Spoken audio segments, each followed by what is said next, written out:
I get a lot of questions about what I did for the deck on this Harbor Freight folding trailer, and I put half-inch pressure-treated plywood so that when it closed it would fit with this hinge that's there now.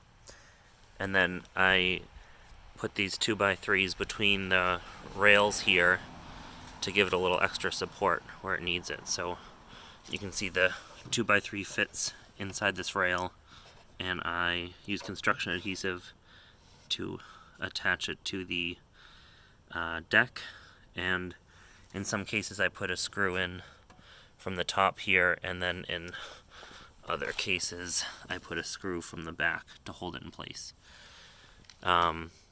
That's fairly rigid when it's folded out and lets me fold it up easily. So that's what I did for that.